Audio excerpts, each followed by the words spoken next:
Welcome back to the channel. RacerX here, and today I want to talk a little bit about a subject that many of you have been asking me about time and time again. Ever since I went over to the Mustang platform, I have been getting a lot of questions. Look, RacerX, do you like your 1000+ horsepower Mustang better than you liked your 1000+ horsepower Dodge Charger Hellcat? Well, the answer to that is actually kind of complicated, so I will answer that for you guys today. Do I like the Mustang better than I like my Hellcat, or vice versa? Today you will find out. Also, guys, if you're new to my channel, please subscribe. I would really appreciate it. Only 22% of you guys watching this video are actually subscribed to my channel. Lots of great stuff to come this year, and here we go. T-minus 15 seconds.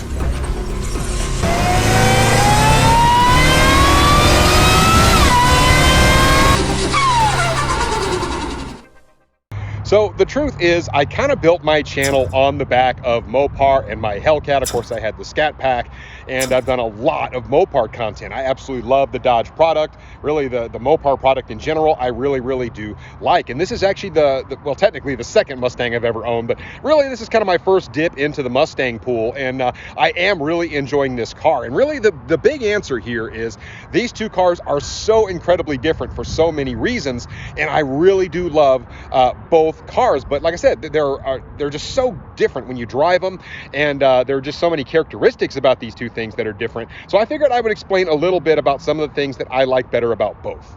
So the first thing I want to talk about is kind of in favor of the Mustang, and that is sort of the elephant in the room, right? The price. So when you really think about it, my Hellcat back in 2016 stickered for $72,000. Now with my Hellcat, I got a big, comfortable sedan, 707 monstrous horsepower, you know, and it's just a tire shredding, iconic car.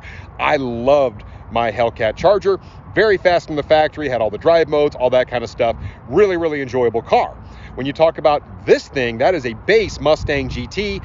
That car stickers at about $42,000. So essentially $30,000 less from a sticker price point. However, 460 horsepower from the factory versus the Hellcat at 707. We know the Hellcat already has a supercharger on it, has some beefed up engine components, all that kind of stuff that the Mustang really didn't come with. And then of course I threw the Hellion Twin Turbo kit on that. For kind of the average person, it would cost quite a bit of money. I think I've gone through this with you guys before, but you're talking about probably about 30 grand to go ahead and throw the upgrades in it to make this a twin turbo. Now, as a twin turbo, this car is faster than a stock Hellcat, much faster actually. But like I said, it's kind of that built versus bought thing. There's really no right or wrong, but from a sticker price perspective, my payment on the Mustang is significantly less than it was on the Hellcat because it just started out as a much less expensive car. And typically when you want to do mods, you want to pay cash for those. So that's a good rule of thumb. So the price advantage definitely goes to the Mustang.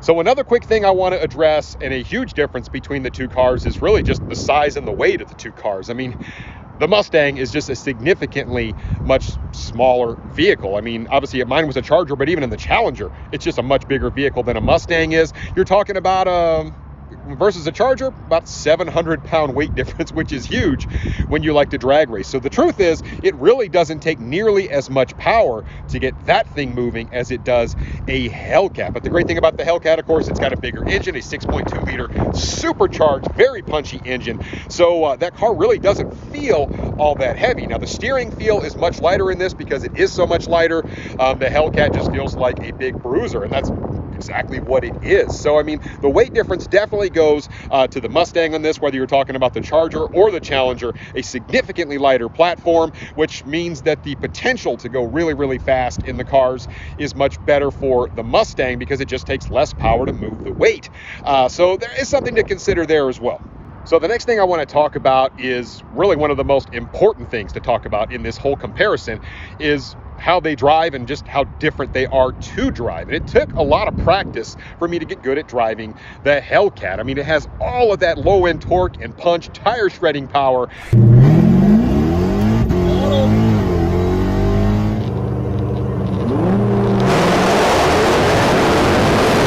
The thing was just a monster. Like I said, it was over 1,000 horsepower with a very simple and easy setup. Essentially, that car just had, you know, pulleys and a tune and some E85, a couple other little goodies, but it really wasn't crazy what I had to do to the Hellcat to get 1,000 horsepower out of it. And that car was extremely, extremely consistent. It was extremely fast in the 60 foot. I had a best of 139 in the 60 foot in a 4,600 pound sedan. And man, that thing was an absolute rocket. And I just loved how consistent that thing was. So when we talk about the Mustang, things change a little bit.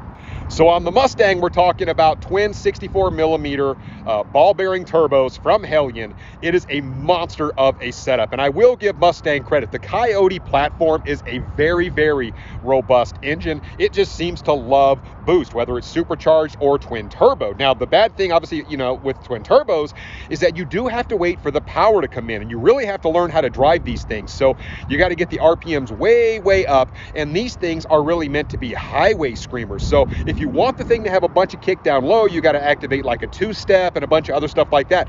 It is a little bit sluggish off the line. That's just sort of the nature of the beast. But when the turbos come in, hold on, because it's going to suck your eyeballs directly to the back of your heads.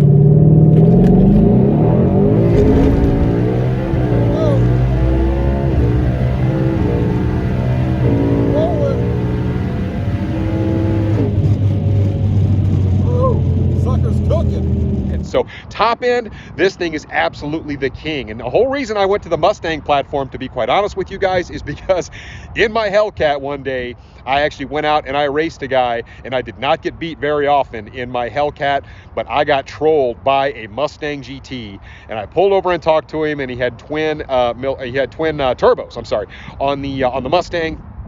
Thing was incredibly fast on the highway, and since I've run into a lot of Mustangs that are very, very fast, the twin turbos on these things just work very, very well. But like I said, this is more of a highway monster. It runs extremely fast in the corner. I've already been basically 150 mile an hour, and I haven't even hardly tapped the potential of what these turbos will do. And you know, it's just rockets on the top end, but it is a little bit sluggish off the line. The Hellcat, there is no waiting on the power. It's instant gratification. The supercharger whine is ridiculous in that thing. And like I said, I love the sound of the turbos too when they come on. It's just so incredibly different. It's so hard to compare these two things. One of the other things I do want to address, highly in favor actually of the Hellcat, is just how comfortable the darn thing is. It's a bigger vehicle, but that's not always bad, because I mean, it's more roomy, it's got bigger seats, they're more plush. It's just a much more comfortable car to drive. Not that the Mustang is terribly uncomfortable, but the dynamic suspension in the Hellcat is fantastic. It's kind of a Jekyll and Hyde type car, because no car that's that big should be that comfortable.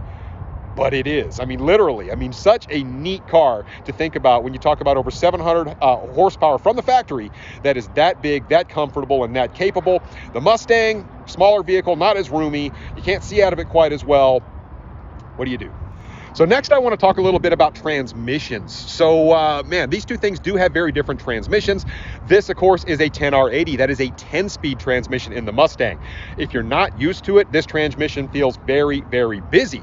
But if you have a good tuner that knows how to tune that thing, it really makes this car come alive. And it is part of the reason these things are so fast on the highway. The Hellcat has the 8-speed ZF transmission in it, and it is a very robust transmission. It works extremely well. The shifts are very quick and crisp, and once again, if it's tuned right, it is really, really good. But we're talking about an 8-speed versus a 10-speed.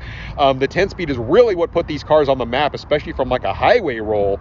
And man, while I love the ZF transmission in the Hellcat, and it is very good, the 10-speed is fantastic in these. Like I said, it does feel a little busy, but it really gets the job done and keeps the car in the RPM band quite well. So definitely a difference there.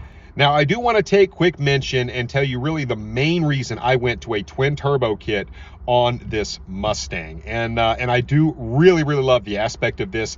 It is power on demand, which you simply just can't really do with a supercharger. You want to get power on demand in a supercharger, you have to change belts, and pulleys, all sorts of stuff like that. It's just a more invasive process. Yes, it can be done. Then, of course, you got to worry about your tune and all that kind of stuff. With the twin turbo setup, I absolutely absolutely love it. I've got this little boost gauge right here, and all I got to do is push a button, literally one time, and I can add 150 horsepower. Push it again, I get another 75 on demand. Push it again, another 75. It's however I have it configured.